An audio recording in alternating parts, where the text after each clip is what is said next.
They say blood is thicker than water, that no matter what, your children will always stand by you. I used to believe that with my whole heart. Even when my daughter Marissa started slipping away from me, pulling back little by little, I clung to the hope that it was just a phase. I had no idea how wrong I was, or how deep the hurt would cut. For years, I'd squirreled away every spare penny, dreaming of the day I'd give Marissa the wedding of her dreams. I even trimmed down my own retirement plans, convincing myself it was worth it. After all, she was my only child. Ever since her mother walked out on us, it had just been me and her, two stubborn survivors trying to figure out life together. I thought if anyone deserved a fairy tale ending, it was Marissa. In the beginning, everything felt magical. We booked a stunning vineyard estate 2 hours away, a place she had adored since she was a teenager. I promised her she could have it all, even if it meant I had to stretch myself thin. But as the months passed, something shifted. Kyle, her fiancé, once so warm and respectful, started keeping me at arm's length. Marissa, too, became harder to reach, brushing me off with tight smiles and distracted nods. I chalked it up to wedding stress. Surely, that was all it was.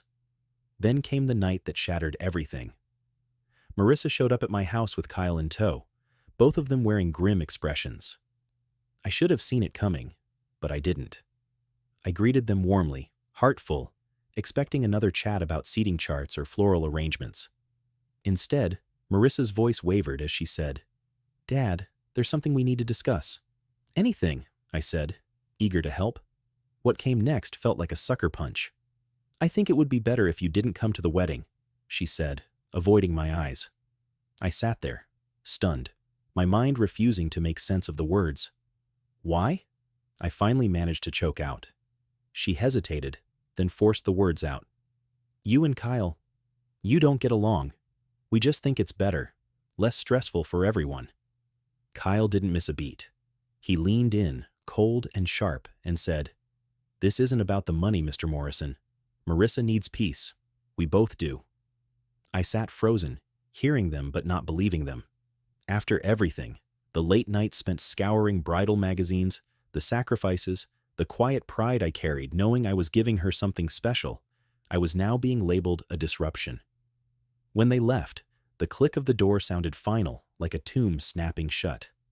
I tried in the days that followed to fix it. I called, I texted, I offered to sit down, to talk it through. She ignored every attempt. Then, through the family grapevine, I heard the real dagger to the heart. Marissa had been telling people that I had refused to support her wedding, that she had no choice but to cut me out because of my behavior. Something inside me, something vital, snapped.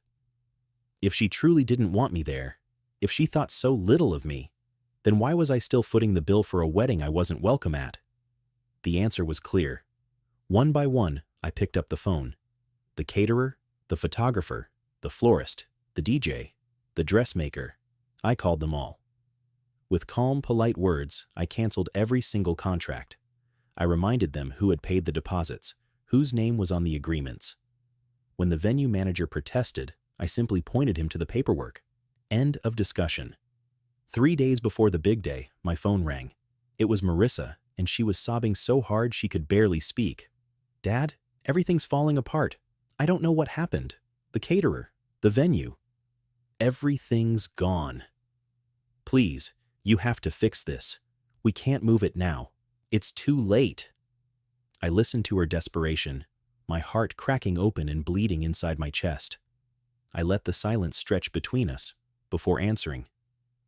"Marissa," I said quietly, "you made it very clear you didn't want me involved. So I'm not involved. Not in any of it." She gasped, the realization hitting her like a slap. You canceled everything?" "Yes," I said. "It was my money. And if I'm not good enough to attend, I'm certainly not good enough to pay." The line went dead. Later, I heard through family that she and Kyle scrambled to throw together a quick courthouse ceremony. Word spread fast, and the reactions were split. Some said I was cruel. Others said I was justified. Honestly, I didn't know what to feel anymore. A few days after that, a letter showed up at my door. No return address. Just a handful of furious, messy lines in Marissa's handwriting. Dad, you proved me right. You always make everything about yourself. I never want to see you again. I sat there, staring at those words, feeling their weight settle into my bones.